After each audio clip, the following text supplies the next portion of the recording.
Seems simple enough. I just got done watching a video that Greenpeace had produced about what they call the cat islands, and I'm going to put that on the side as well. And they were showing that they had some of the synthetic booms that were collecting water, and that there was nobody there to take them out of the water.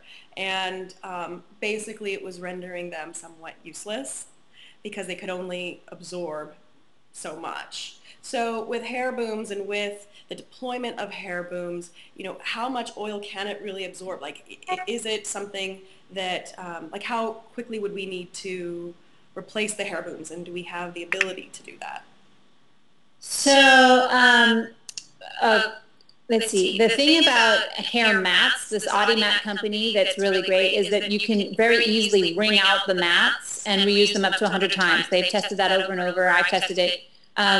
For the booms, which are made by volunteers, and they're not up to the same quality controls. These are donated booms, right? And they are made in, the mats are made in industrial quantities with industrial quality, if you like.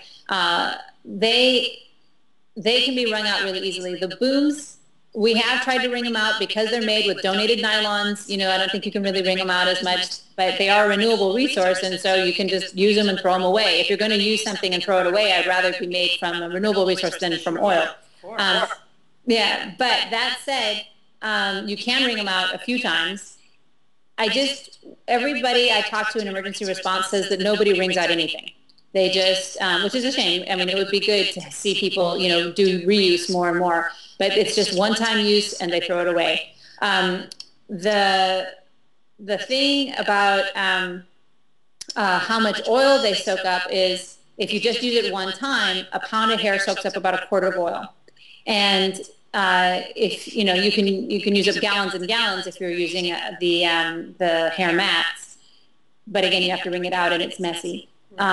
So what we've been looking at is an interesting thing where if you take feathers and you take fleece and fur, it's extremely light. It's as light as the synthetic booms. It's as buoyant as the booms, and you have to kind of push them down. But once you push them down, they soak it up much faster than the synthetic booms. If you take hair happens to be a bit heavier, and it goes just like, it'll be just like this much above the water and the rest below the water. And actually that's better because that's where the oil is. So what we've been starting to do is we're taking the fur and the fleece and we're putting it at the ends, and we're putting in the hair in the middle. And so we're creating these sort of combination booms that are floating and fast and soaking up oil really fast. And we're still playing with the weight, because some things are lighter than others, and these are all being made by hundreds of volunteers. So it's not all, as I say, this is not industrial. This is really grassroots, and we're sort of asking the world for advice, and everybody's playing with it now. We have people making booms not only in the Gulf. We have 19 warehouses in the Gulf where people are making stuff and using it all the time now as the oil is coming in. But salons have started to say, we're going to have boombacues and parties and cut-a-thons, and we're going to start making them in Minnesota and Oregon and Chicago. Like, people are making them everywhere, and everybody's starting to test with this stuff. There are ports and harbors and little, people have used motor oil. Like, people are testing it all over the place. So it's fascinating to see, and I think that it's kind of fun, and in sort of an industrial way, sort of like a brainstorming way. What we said on our website is, if there was ever a time to brainstorm, this is it. Well, what I love is that it's taking the community to really come together and be a part of the solution. Oh, absolutely. And for those of us who we're both on the West Coast, and for people that are in other parts of the country who are not directly and immediately affected, we all will ultimately be effective. And so, for us to all get together and come to the solution is amazing. I love your grassroots network approach. Congratulations. What about once the booms are sitting in the water, they're absorbing oil, they're taken out, what's the end cycle? Like, how are they disposed of? I know that the synthetic booms are burned, and that actually releases a lot of toxic chemicals into the environment, and that's a secondary issue besides the oil itself. So Well, here's an interesting thing is that usually it is all incinerated. And we were surprised to learn that in Florida, it looks like there's going to be a lot of landfilling. And we were wondering about that. We've just gotten the list, actually, of all the places that everything's going to be landfilled for this oil spill. And we're trying to figure out if that's because of the dispersants or why, because it just seems like a huge, I mean, with this huge spill, it's one of the largest spills ever. You would think just for space alone that they would be going for incineration, but they're not. And so we're, everybody I know, and all the other nonprofits are like, why not? What are they doing? What is this about? So it's interesting. It may have something to do with what is contained in the dispersants, and it may be an EPA regulation or something. But we know that they are lining all of the landfills in Florida to make them hazardous waste specification appropriate. And so